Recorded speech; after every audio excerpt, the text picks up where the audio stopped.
இப்படி துன்யாவிலே ஏற்படுகிற இந்த இயற்கை சீற்றங்கள் இருக்கிறது, அந்த இயற்கை சீற்றங்களை நாம் எப்படி பார்க்க வேண்டும்? அல்லாஹ் ரப்பல் ஆலமீன் எல்லா விஷயங்களிலும் ஒரு படிப்பினையை வைத்திருக்கிறான். அப்படி இந்த இயற்கை சீற்றங்களை நாம் ரெண்டு வகையிலே அணுக முடியும். ஒன்று, மார்க்கத்தின் அடிப்படையில ஏன் இப்படியான இயற்கை சீற்றங்கள் துன்யாவில் ஏற்படுது, அதற்கான காரணம் என்ன, அல்லாஹ் ஏன் இப்படியான நிகழ்வுகளை நிகழ்த்தி காட்டுகிறான் என்பதை நாம் மார்க்க அடிப்படையிலே அணுகி பார்க்க வேண்டும்.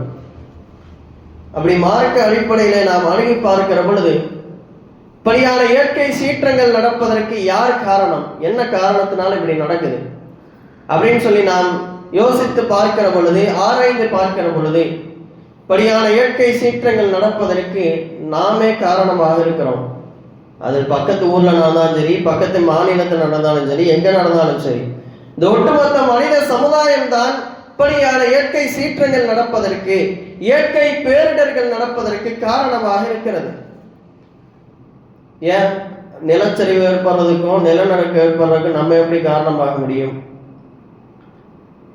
குர்ஆனும் ஹதீஸும் நமக்கு சொல்லுகிறது, எப்பொழுது துன்யாவிலே பாவங்கள் அதிகரிக்குமோ, பாவங்கள் தலை தூக்கி ஆட ஆரம்பிக்குமோ, அப்பொழுது துன்யாவில் இருக்கிற பரக்கத்து நீக்கப்பட்டுவிடும், துன்யாவில் இருக்கிற பரக்கத்து எடுபட்டுவிடும், அல்லாஹ்வுடைய சோதனையும் முசீபத்துகளும் அங்கே இறங்க துவங்கும் என்று குர்ஆனும் ஹதீஸும் நமக்கு சொல்லுகிறது.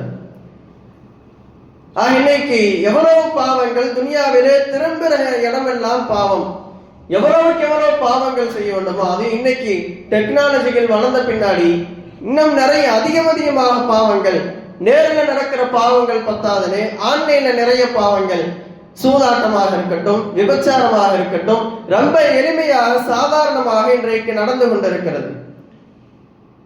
இப்படியான பாவங்கள் துன்யாவிலே அதிகரிக்கிற பொழுது, மனிதன் அளவுக்கு அதிகமான பாவங்களை செய்ய துவங்குகிற பொழுது துன்யாவில் இருக்கிற நியாமத்துகள் ரஹ்மத்துகள் எடுபட்டு அல்லாஹ்வுடைய முசீபத்துகள் இறங்க துவங்குகிறது.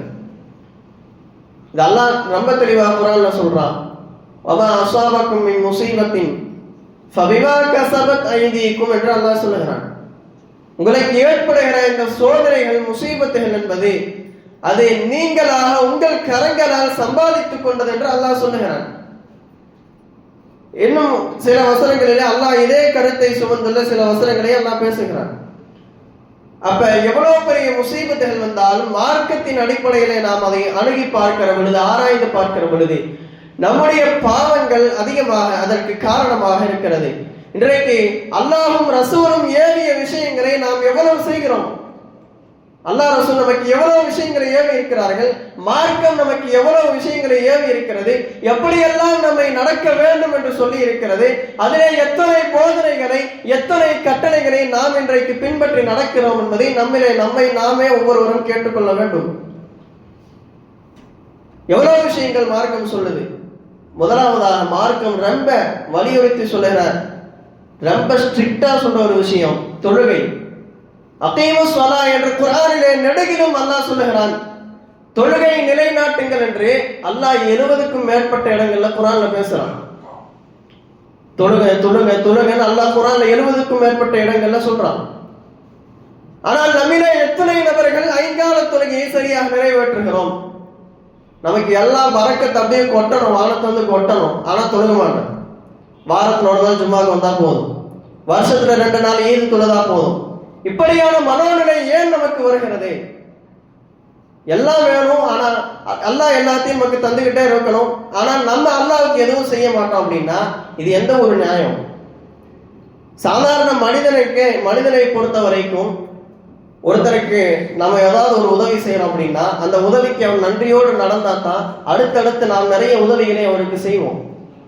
சாதாரண மனுஷனுக்கு இப்படியான ஒரு மனோநிலை இருக்கிற பொழுது இந்த உலகத்தை இவ்வளவு பெரிய பிரம்மாண்டமான சூரியனை சந்திரனை ஒரு பிரபஞ்சத்தை படைத்து பரிபாலித்துக் கொண்டிருக்கிற ரப்புல் ஆலமீன் அவன் எப்படி நம்மிடத்திலே அடியார்கள் தனக்கு நன்றி செலுத்த வேண்டும் என்று அல்லாஹ் நினைக்கிற பொழுது நாம் அவனுக்கு நன்றி செலுத்தாமல் இருந்தால் அது எந்த வகையிலே நியாயம்?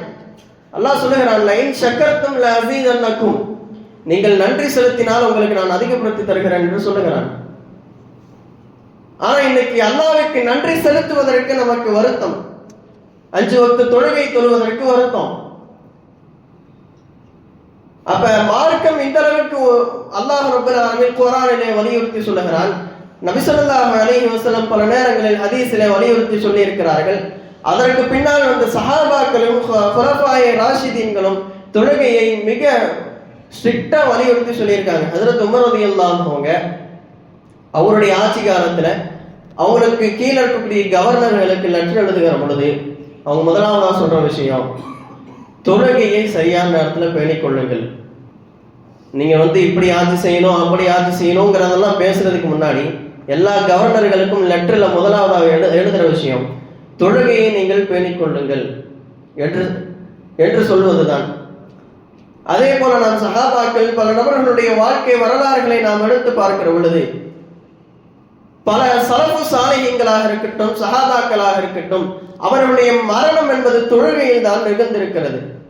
அல்லது ஏதேனும் ஒரு இபாதத்துகள் செய்கிற பொழுதுதான் அவர்களுடைய உயிர்கள், அவருடைய ரூஹுகள் அவருடைய உடலை விட்டு பிறந்திருக்கிறது. குறிப்பா சொல்லணும்னா ஹஜ்ரத் உமர் ரலியல்லாஹு அன்ஹு அவர்கள் ஃபஜ்ருடைய தொழுகையை நடத்தி கொண்டிருக்கிற பொழுது முதல் சஃபிலே நின்று கொண்ட அபூ லஹப் என்கிற ஒரு யூதன் அவன்கிட்ட இருந்த ஒரு கத்தி எடுத்து குத்திறான். அந்த கத்தியில குத்துனதுல கொஞ்ச நாள் அப்படியே நோய்வாய்ப்பட்டு இருக்கிறாங்க, அப்புறமா வஃபாத் ஆகிறாங்க. இப்படி நாம் சலஃபு சாலிஹீன்கள் சஹாபாக்களுடைய வரலாறுகளை, அவருடைய மரணங்களை எடுத்து பார்க்கிற பொழுது ஏதேனும் ஒரு இபாதத்திலே தான் அவருடைய உயிர்கள் பிரிந்திருக்கிறது. இன்னைக்கு நம்ம எவ்வளவு இபாதத்துக்கள் செய்யறோம், என்னவோ நிறைய இபாதத்துக்களை செஞ்சு அக்கௌண்ட்ல இடமே இல்லாதவங்களுக்கு நன்மையை சேர்த்து வச்சுட்ட மாதிரியான செயல்கள் தான் நம்மகிட்ட இன்னைக்கு இருக்கு. எவ்வளவு நன்மைகள் இன்னைக்கு நம்ம செய்யற பாவங்களுக்கு எவ்வளவு நன்மை, மௌத்தா போற வரைக்கும் ஒருத்தர் நன்மை செஞ்சுட்டே இருந்தாலும் பத்தாது. ஒண்ணு அல்லாஹ் அதுக்கு அவ்வளவு நியாமத்துகள் நமக்கு கொடுக்கலாம், ரெண்டாவது அவ்வளவு பாவங்கள் நம்ம செய்யறோம். நம்ம செய்யற பாவங்களுக்கே நம்ம செய்யற நன்மையை மைனஸ் பண்ணிட்டே இருந்தோம் அப்படின்னா நன்மை பத்தாது. அவ்வளவு பாவங்கள் செய்யறோம் ஒவ்வொரு நாளைக்கும். காலை கண் விழித்தது முதல் இரவு கண் மூடுகிற வரைக்கும் பார்ப்பதெல்லாம் பாவம், கேட்பதெல்லாம் பாவம், பேசுவதெல்லாம் பாவம், செல்லுகிற இடங்கள் எல்லாம் பாவம். அப்ப இப்படி ஒவ்வொரு பாவத்திலேயே உணர்ந்து கொண்டிருக்கிற நாம் எவ்வளவு அமல்களை செய்ய வேண்டும். நிறைய நஃபிலான அமல்கள் நம்ம செய்யணும், ஆனா அடிப்படை ஃபர்லான தொழுகையை நம்ம தொழுக மாட்டோம். அப்ப ஐங்கால தொழுகைகளை நாம் தொழுக வேண்டும். ஒரு தந்தை ஒரு மகன்கிட்ட சொல்ற, நாளைக்கு அங்க போயிட்டு வந்திருப்பா, நாளைக்கு பேங்க்கு போயிட்டு வந்திருப்பா, ஒரு நாள்ல 10 டைம் சொல்லிட்டார் அப்படின்னா அது எவ்வளவு முக்கியமான விஷயமாக இருக்கிற பொழுது, எவ்வளவு முக்கியமான விஷயமா இருக்கிறதுனால அவர் சொல்லியிருப்பார். போயிருப்பா திரும்ப திரும்ப சொல்றார் அப்படின்னா அதுல அந்த பையன் புரிஞ்சுக்குவான், நாளைக்கு பேங்க்ல முக்கியமான வேலை போறேன், அதனாலதான் அத்தா இத்தனை டைம் சொல்றாருன்னு புரிஞ்சுக்குவான். அப்ப அல்லாஹ் தொழுகையை நிலைநாட்டுங்கள் என்று குர்ஆனிலே 70க்கும் மேற்பட்ட இடங்களிலே சொல்லுகிற பொழுது நாம் ஏன் அதை பின்பற்றாமல் இருக்கிறோம்? நபி ஸல்லல்லாஹு அலைஹி வஸல்லம் அவர்கள் சொல்லி இருக்கிறார்கள், மார்க்கம் தொழுகை எந்த அளவுக்கு வலியுறுத்துதுன்னு சொல்லி சொன்னார், எந்த நேரத்திலையும் மற்ற அமல்களுக்கெல்லாம் சலுகை இருக்கிறது, தொழுகைக்கு மார்க்கத்தில் எந்த நேரத்திலும் சலுகை கிடையாது. அதுல எந்த எக்ஸ்கியூஸுமே கிடையாது. நின்று தொழுக முடியலையா, உட்கார்ந்து தொழுக முடியலையா, படுத்தும் தொழுக முடியவில்லையா, கை காலை அசைத்து தொழு, அதுக்கும் வழி இல்லையா, கண்ணால் சைக்கிளை தொழு, எந்த நேரத்திலையும் நீ மௌத்தா போற சக்கராத்து நிலையில இருந்தாலும் உனக்கு தொழுகையை விடுவதற்கு அனுமதி இல்லை என்று மார்க்கம் சொல்லுகிறது. பிரயாணத்துல போறியா, 4 ரக்காத் தொழுகையை 2 ரக்காத்தை குறைச்சு கூட தொழுதுக்கோ, தொழுகையை விடுவதற்கு உனக்கு அனுமதி இல்லை. அதுவே நம்ம நோன்பு எடுத்து பார்த்தோம்னு சொன்னா, ரொம்ப உடம்பு சரியில்லை அல்லது ரொம்ப தூரம் பிரயாணம் போறோம் அப்படின்னா நோன்பு வைக்க தேவையில்லை, அதை விட்டுட்டு வேற நாட்கள்ல கலா செய்வதற்கு அனுமதி இருக்கிறது. ஜக்காத் ஒரு குறிப்பிட்ட அளவு செல்வத்தை நாம் அடைகிற பொழுதுதான் ஜக்காத்து கடமையாகிறது.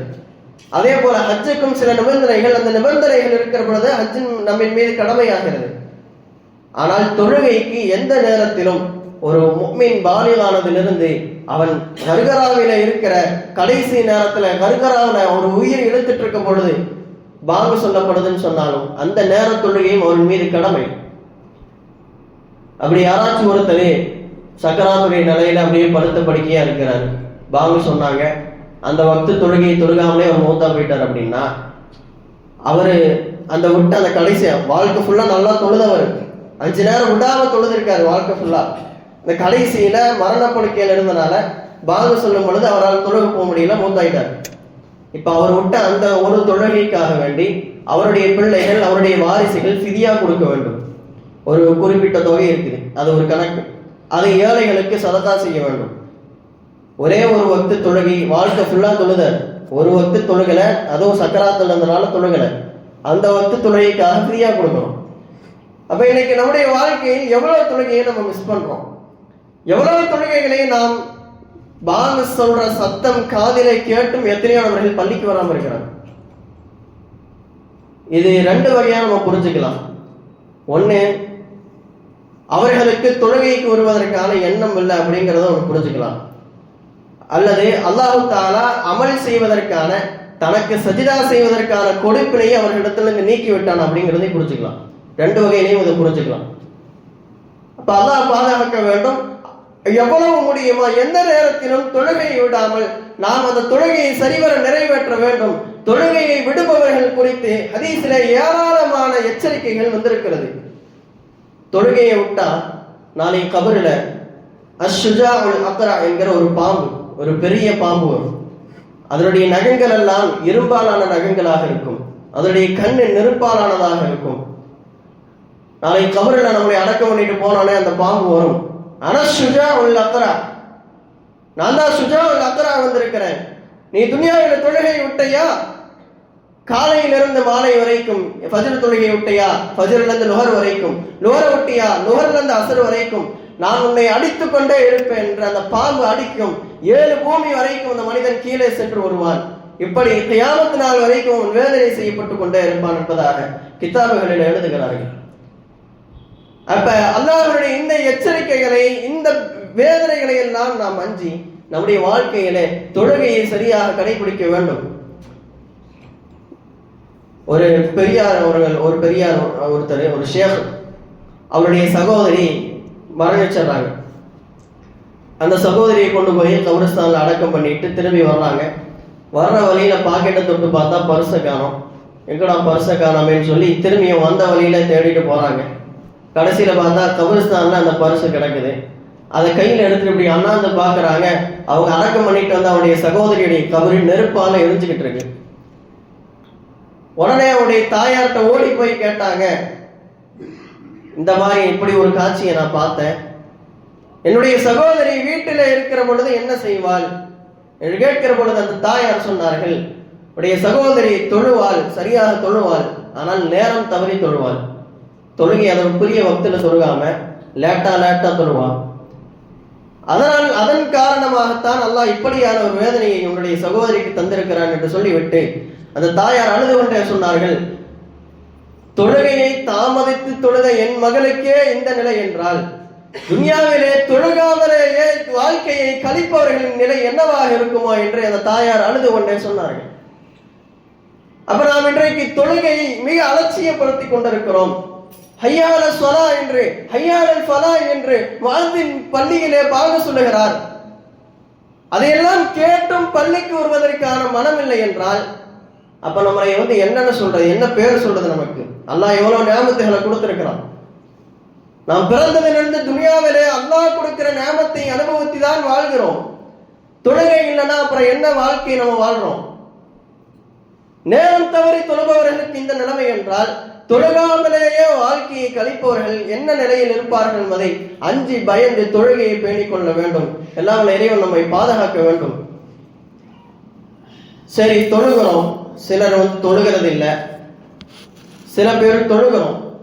அப்படி தொழுகிற பொழுது நாம் சரியாக தொழுகிறோமா அப்படின்னு சொல்லி கேட்டா கிடையாது. நம்மளுடைய உடல் மட்டும்தான் இங்க இருக்கும், ரூஹ் துனியாவில் சுத்திட்டு இருக்கும். இங்க ஹஜ்ரத் என்ன ஓதுறான்னு தெரியாது, என்ன படிக்கிறான்னு தெரியாது. அல்லாஹ் அக்பர் சொன்னா குனிய வேண்டியது, சமி அல்லாஹ் சொன்னா நிம்மற வேண்டியது. இப்படிதான் நம்முடைய வாழ்க்கை. நம்முடைய தொழுகை, தொழுதாலும் அந்த தொழுகை இந்த நிலைமையில தான் இருக்குது. அப்ப நம்முடைய தொழுகைகளை சரி செய்யணும் அப்படின்னா நாம் சில வழிமுறைகளை நாம் கடைபிடிக்க வேண்டும். முதல்ல பாங்கு சொல்லுகிற பொழுது அந்த பாங்கை காது கொடுத்து கேட்க வேண்டும். பள்ளியிலே அல்லாஹ் அக்பர் என்று பாங்கு சொல்லுகிற பொழுது அல்லாஹ் அக்பருடைய அர்த்தம் எல்லாத்துக்கும் தெரியும். அல்லாஹ் மிகப்பெரியவன், அதை நாம் காதிலே வாங்க வேண்டும்.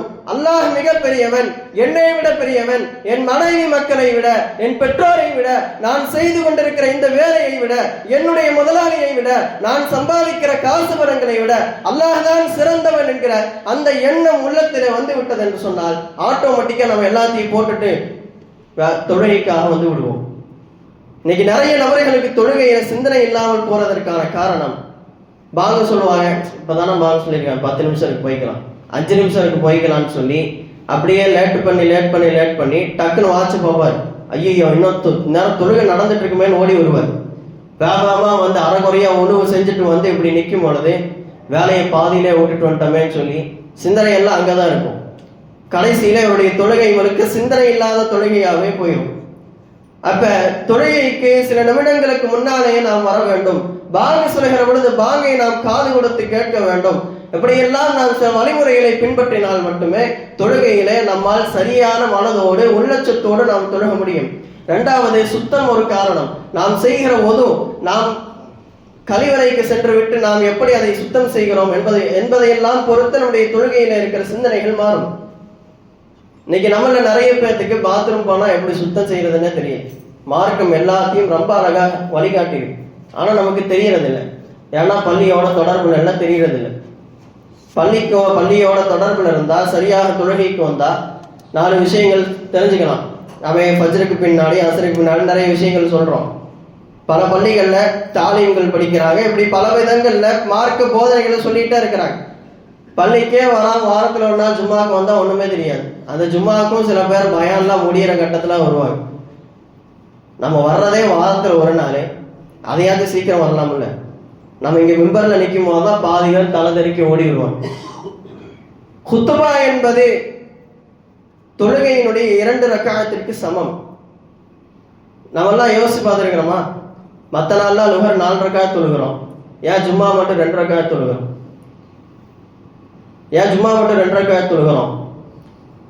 ஏன் அப்படின்னா குத்துபா இருக்குது, இமாமுங்க குத்துபா செய்யறாங்கல்ல, அந்த குத்துபா என்பது 2 ரக்காத்துடைய இடத்துல 2 ரக்காத்துடைய அந்தஸ்தில் இருக்கிறது.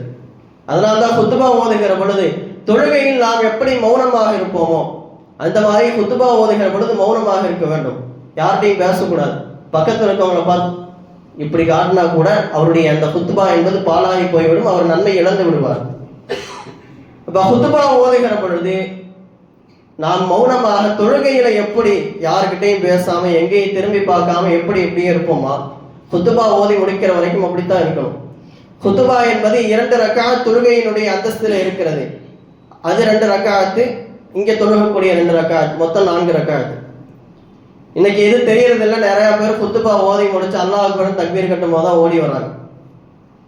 இப்படி இருந்தா எப்படி அல்லாஹ்விற்கு நாம் எப்படி நன்றி செலுத்திய அடியார்களாக நாம் ஆக முடியும்? அல்லாஹ்வுடைய எல்லா நியாமத்துகளையும் நம்ம அனுபவிக்கிறோம். அல்லாஹ் நமக்கு கொட்டி கொட்டி கொடுக்கணும்னு நினைக்கிறோம். அல்லாஹ் எனக்கு ஒண்ணுமே தரமாட்டான்னு நினைக்கிறோம். இப்படி நாம் மனம் போன போக்கில தொழுகையை அலட்சியப்படுத்தி வாழ்ந்தால் எப்படி நாம் அல்லாஹ்வுடைய நியாமத்துகளுக்கு நன்றி செலுத்திய அடியார்களாக ஆக முடியும்? இப்ப சொல்ல வந்த விஷயம், தொழுகையில சரியான சிந்தனையோடு உள்ளச்சத்தோடு தொழுகணும் அப்படின்னா அதற்கு முன்னாடி முதல்ல நம்ம பீஷா போகும் பொழுது அதை சரியா கழுவுறதுக்கு நம்ம தெரிஞ்சிருக்கணும். மார்க்கம் அழகான முறையில அதற்கு வழிகாட்டுகிறது. அது யாருக்கு இன்னைக்கு தெரியல. பீஷா போன பின்னாடி உடனே எந்திரிச்சு கழுவி தண்ணி ஊற்றி கழுவிட்டு வந்துடக்கூடாது. பீஷா போன பின்னாடி ஒரு நிமிஷம் உட்காரணும். உட்கார்ந்து, ஏன்னா பீஷா போன பின்னாடி அந்த உறுப்பிலே சில சொட்டுக்கள் தங்கி இருக்கும். நம்ம உடனே தண்ணி ஊற்றி கழுவிட்டு எந்திரிச்சோம்னா நம்ம எந்திரிச்சு நிற்கிற பொழுது அங்கே தேங்கி இருக்கிற அந்த ஒரு சில சொட்டுக்கள் நம்முடைய ஆடையில பட்டுவிடும். அப்புறம் என்ன ஒன்று செஞ்சு அவர் நைட்டு ஃபுல்லா தொழுதாலும் அந்த தொழுக கூடாது.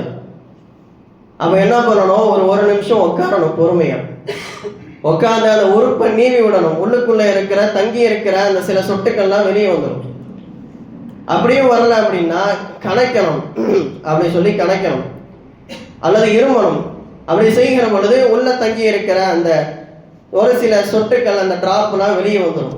அதுக்கப்புறமா பொறுமையா சுத்தமா கழுவி முடிச்சுட்டு அதுக்கப்புறம் பொறுமையாக வந்து உது செய்யணும். இஸ்பாகுல் உது என்கிற வார்த்தை ஹதீஸ்ல வந்திருக்கிறது. பரிபூரணமான முறையில உது செய்யணும். சும்மா வந்தோம் அப்படி மூஞ்சில தண்ணி எடுத்து அடிச்சோம், கையை கழுவணும், காலை கழுவணும், இப்படி ஒன்று செஞ்சா ஒரு நாளும் தொழுகையில சிந்தனையே வராது. நாம் மணிக்கட்டை கழுவுகிற பொழுதிலிருந்து கடைசியில காலை கழுவுகிற வரைக்கும் ஒன்னொன்னையும் பொறுமையாக பார்த்து பார்த்து செய்யணும். குறிப்பாக முகம் கழுவுகிற பொழுது நம்ம தூங்கி எந்திரிச்சு வந்தா கண்ணுக்கு இடையில அந்த பூனை ஒட்டி இருக்கும். ஒருத்தர் ஒது செஞ்சுட்டு வந்தாரு, ஒது செஞ்சுட்டு பள்ளிக்குள்ள வந்தாரு, இப்படி தொட்டு பார்த்தாரு பூனை இருந்துச்சு அப்படின்னா அவருடைய உதவு கூடாது, திரும்பி போய் உதவு செய்யணும். இது எத்தனை பேருக்கு எத்தனை பேருக்கு தெரியும்? நிறைய பேருக்கு காத்து பிரிந்தால் உதவு செய்ய உதவு கூடாது, உதவு போயிடும், உதவு முறிஞ்சிரும்ங்கிறது தெரியல. அப்ப இந்த மாதிரியான ஆழமான விஷயங்கள் எல்லாம் எப்படி தெரியும்?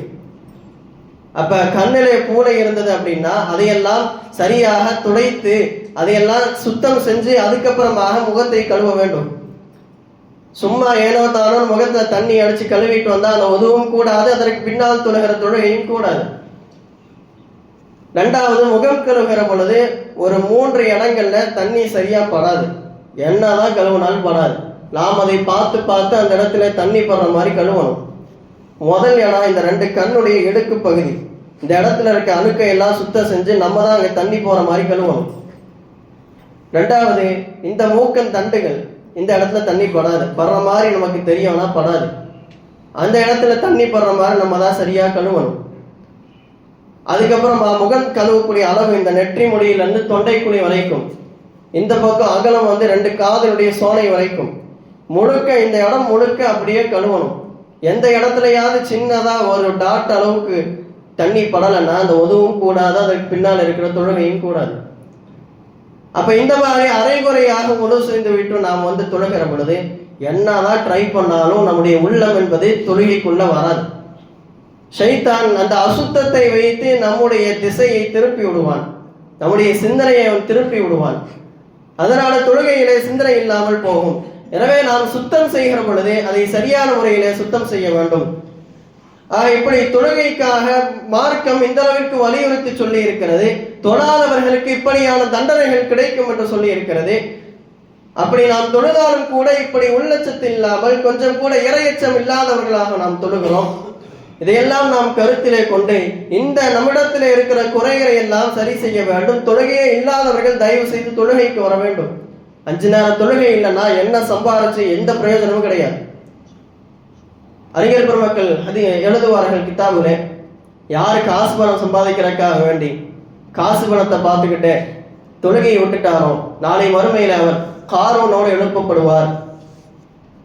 யார் வியாபாரத்தை பார்த்துட்டு நான் கடையை போட்டுனா வியாபாரம் போயிடும், இன்னைக்கு ஞாயிற்றுக்கிழமை ஆச்சுன்னு சொல்லி கடையை பூட்டாம தொழுகையை விட்டு விட்டாரோ அவர் உபய் இப்னு ஹலஃபோடு நாளை மறுமையில எழுப்பப்படுவார். ஆட்சி அதிகாரத்தின் மூலம் பதவி பொறுப்பின் மூலம் திசை திருப்பி யார் அதன் மூலம் தொழுகையை விட்டு விட்டாரோ அவர் நாளை ஃபிரௌனோடு எழுப்பப்படுவார் என்பதாக அறிஞர் பெருமக்கள் கித்தாபுகளில் எழுதுகிறார்கள்.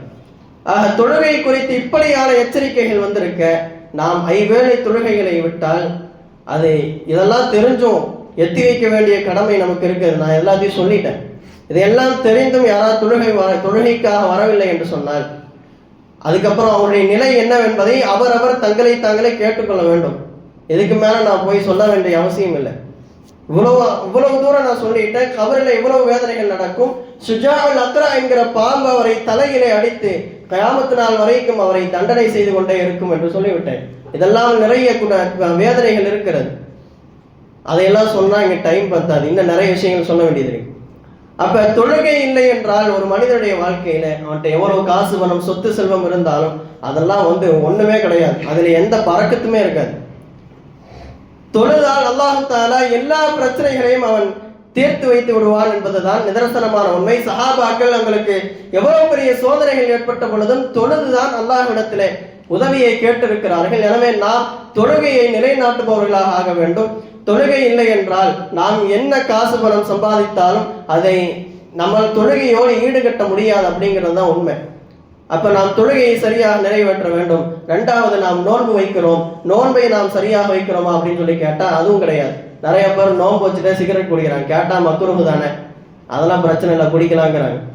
யாரு சொன்னா மக்ரூஹ்னு? நோன்பு வச்சுக்கிட்டு ஒரு சிகரெட்டு குடிக்கிறதுங்கிறது எவ்வளோ பெரிய பாவம். சிகரெட் குடிக்கிறாங்க நிறைய பேர்.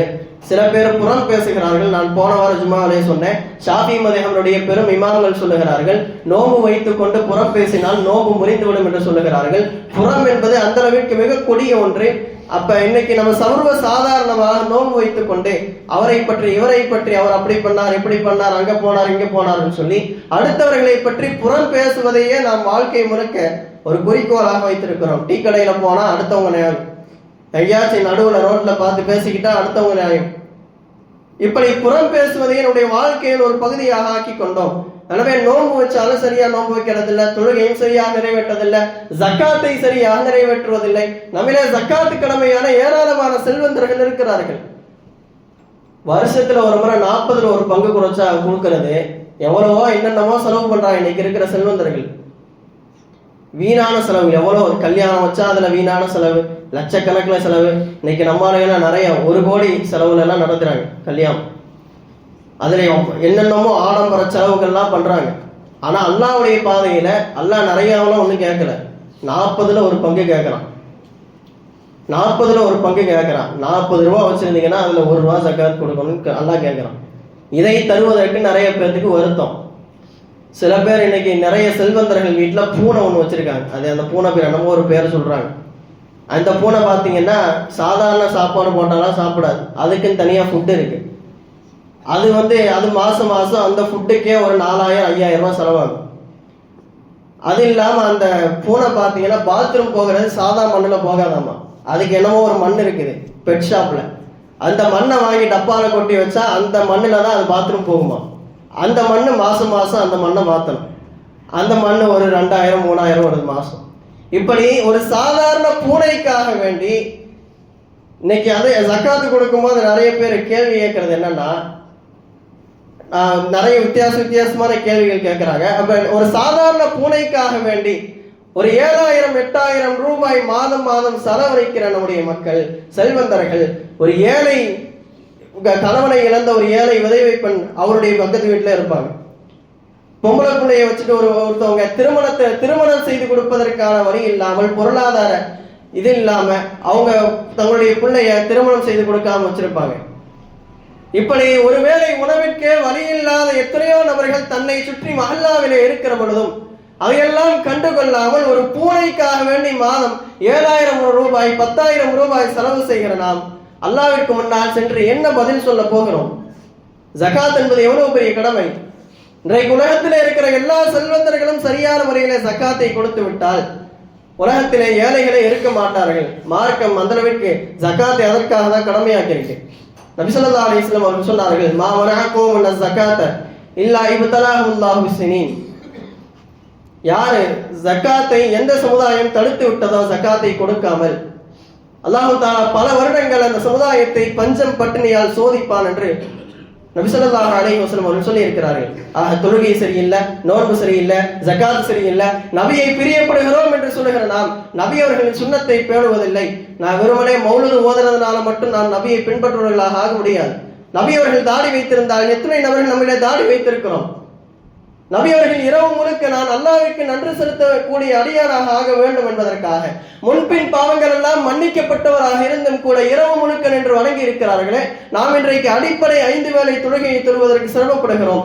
நாம் என்ன நபியுடைய சுன்னத்தை பின்பற்றணும்? நபி மேல நம்ம என்ன பாசம் வச்சிருக்கிறோம்? இப்படியெல்லாம் என்னுடைய சமுதாயம் மார்க்கத்தின் அடிப்படையில நாம் பார்க்கிற பொழுது இப்படியாக பல விஷயங்களில் நாம் பாவத்திலே மூழ்கி இருப்பதன் காரணமாக சமுதாயத்திலே இப்படியான இயற்கை பேரிடர்கள், நிலச்சரிவுகள், மழை வெள்ளங்கள், நிலநடுக்கங்கள், இதெல்லாம் இயற்கை பேரிடர்கள்லாம் இந்த மாதிரி எல்லாம் வர்றதுக்கு காரணம் நம்முடைய பாவங்கள். அல்லாஹ் ஏவியதை செய்யல, அல்லாஹ் தடுத்ததை விட்டு தவிர்த்திருக்கல. தமிழ்ல சொல்லுவாங்க, உதவி செய்யாட்டியும் பரவாயில்ல உபத்திரம் செய்யாமன்னு சொல்லுவாங்க. அந்த மாதிரி அல்லாஹ் ஏவுனதை செய்யாட்டியும் பரவாயில்ல, குறைஞ்சது பாவமாச்சு செய்யாம இருக்கலாம். பாவத்தையும் நம்ம விடுறதில்லை. நம்மகிட்ட இல்லாத பாவம் இல்லை. அவ்வளவு பாவங்கள் இன்றைக்கு சமுதாயத்திலே தலை தூக்கி நிற்கிறது. அப்ப முழுக்க இந்த சமுதாயம் பாவத்தில் மூழ்கி இருப்பதன் விளைவு அல்லாஹ் ரப்பல் ஆலமீன் முசீபத்துகளை இறக்குகிறான். இப்படியான இயற்கை பேரிடர்கள் நடக்கிறது, இன்னும் நடக்கும். பாவத்தை விட்டு தவிர்த்து கொள்ளாத காலமெல்லாம் இப்படியான முசீபத்துகள் சமுதாயத்திலே இறங்கி கொண்டுதான் இருக்கும். அதிலே எந்த விதமான சந்தேகமும் இல்லை. அப்ப பாவம் மட்டும்தான் இதுக்கு காரணமா? வயநாட்டுல நிலச்சரிவு நடந்துச்சு, அங்க இருக்கவங்கலாம் பாவம் செஞ்சதுனாலதான் வந்துச்சா அப்படின்னு ஒரு கேள்வி வரும். உண்மையான ரீசன் என்னங்கிறது அல்லாஹ்வே நன்கு அறிந்தவர்.